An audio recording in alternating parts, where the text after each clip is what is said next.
apakah demo itu bagian dari keonaran? Kita bisa melihat misalkan aksi 212, 217 itu tidak hanya diikuti oleh ratusan orang, tapi jutaan orang. Apakah itu dianggap menimbulkan keonaran? Karena tidak ada aktivitas fisik di dalam kegiatan itu yang menyebabkan negara itu takut. Justru di situ ada, dalam tanda petik, mohon maaf kalau saya salah dikoreksi, ada pesta apa? Orang diberi makan gratis, diberi minum gratis, ada yang beberapa diberi peci gratis begitu. Nah, kenapa itu diadakan? Karena memang diperbolehkan menurut Undang-Undang 998 tentang penyampaian pendapat di muka umum. Konteks dalam perkara ini, kalau saya mengatakan bahwa sah-sah saja. Siapapun, mungkin aksinya bukan hanya sekali, beberapa kali. Bahkan Pak Habibie itu di dalam 1 tahun pemerintahan membuat catatan, saya pernah ikuti, mungkin nanti bisa dicari di YouTube-nya Metro TV. Dia itu di demo tidak kurang dari 1000 kali, 365 hari atau 1 tahun itu dia di demo 1000 kali. Ya.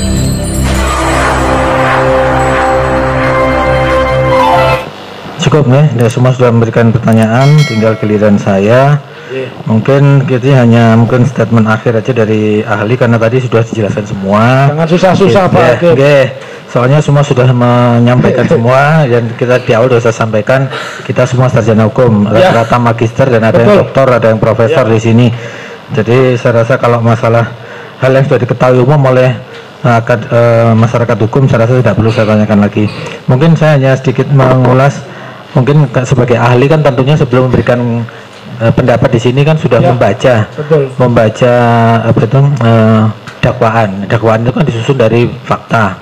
Sudah membaca dakwaannya? Kalau dakwaan sama sekali belum, karena bukan saksi fakta Bapak. Oh, bukan saksi fakta. Soalnya kan saksi-saksi diadakan oleh jaksa penuntut umum sebelum berikan ke ahli, sebelum keahliannya kan ditujukan ini loh saksi A, B, C, D. Kalau saya seperti itu biasanya tidak pernah membaca. Tidak membaca, Oke, karena tidak membaca, jadi mungkin saya sampaikan aja lah. Ada beberapa yang mungkin kelupaan disampaikan oleh penasihat hukum maupun penuntut umum mengenai ada beberapa unsur di dalam dakwaan. Intinya kan di dakwaan itu kan tadi pasal 14A ayat 1, 2 dan 15, pasal 28 Undang 45 ITE, pasal 166A itu kan pasalnya.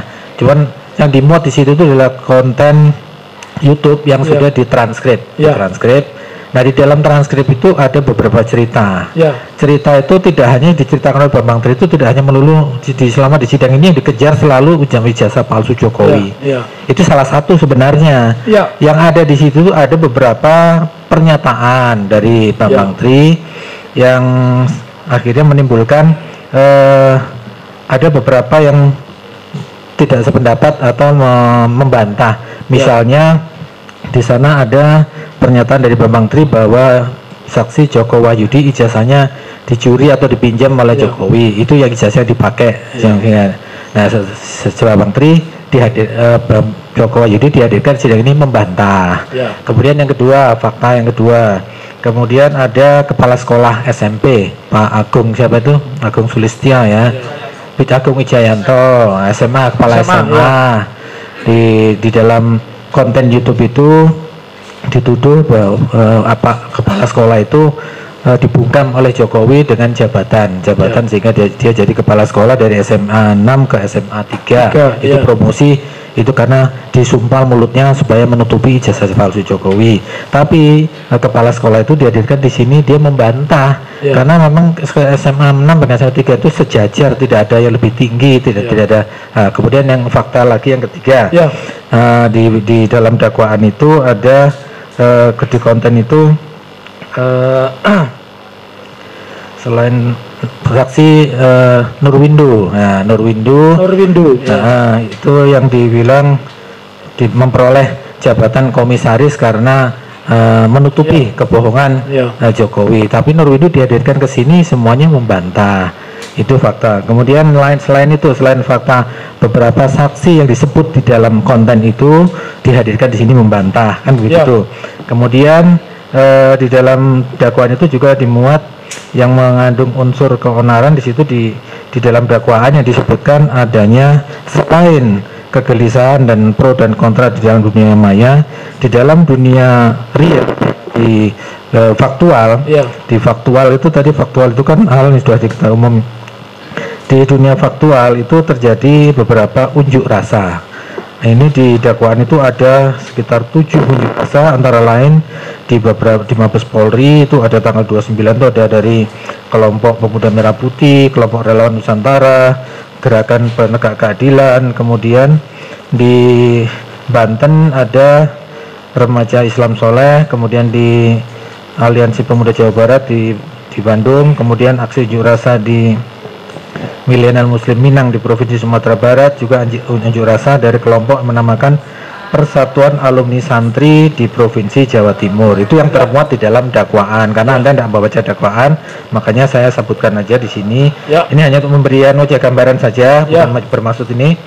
Nah, ini kemudian juga selain ada beberapa aksi unjuk rasa tadi di beberapa tempat, ada keberatan yang dilakukan oleh misalnya Ketua Ikatan Alumni SMP Negeri 1, kemudian ada surat pengaduan dari Kepala Sekolah SMP Negeri 1, kemudian ada surat pengaduan dari SD Negeri Tirtoyoso, di mana ini sekolah-sekolah di mana Jokowi pernah bersekolah, juga surat pengaduan dari Persatuan Guru Indonesia atau PGRI Kota Surakarta, yang rata-rata ini rata-rata orang Solo ini mengadukan, mereka pengaduannya ada yang mengadukan, ada yang hanya mengajukan keberatan saja ke Polresta Surakarta. Nah, itu yang ingin saya sampaikan ke ahli. Tadi kan sudah panjang lebar ya, saya nggak ulang lagi.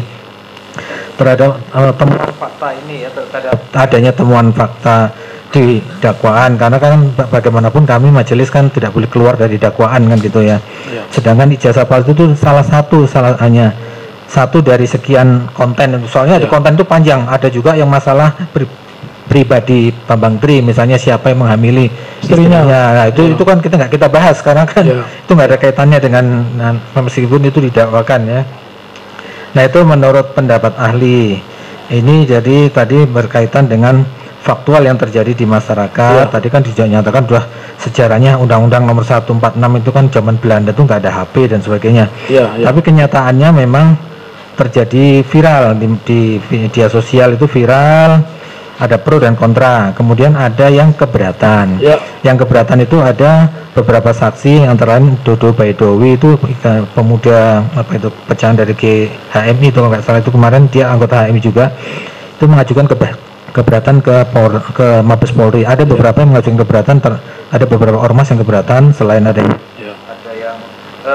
selain yang keberatan, ada yang mengadukan, kemudian ada yang unjuk rasa, ada yang mengajukan keberatan juga di Solo, terutama di Solo ini ikatan guru ya, rata-rata ini guru, kepala sekolah, ikatan alumni, guru. Nah, itu apakah menurut ahli ini kaitannya dengan tadi ujaran kebencian dan keonaran. Kemudian yang merapor, legal standing, yang melapor ini adalah bukan yang dituduh di situ, tapi yang melapor ini organisasi massa yang merasa keberatan terhadap isi konten itu. Nah, coba ini statement akhir dari saudara. Inti dakwaannya seperti itulah, monggo. Terima kasih. Saya coba akan merangkum saja Bapak ya. Saya tidak membaca. Jadi pertama saya ingin menyampaikan satu hal. Apakah demo itu bagian dari keonaran? Kita bisa melihat misalkan aksi 212, 217 itu tidak hanya diikuti oleh ratusan orang, tapi jutaan orang. Apakah itu dianggap menimbulkan keonaran? Karena tidak ada aktivitas fisik di dalam kegiatan itu yang menyebabkan negara itu takut.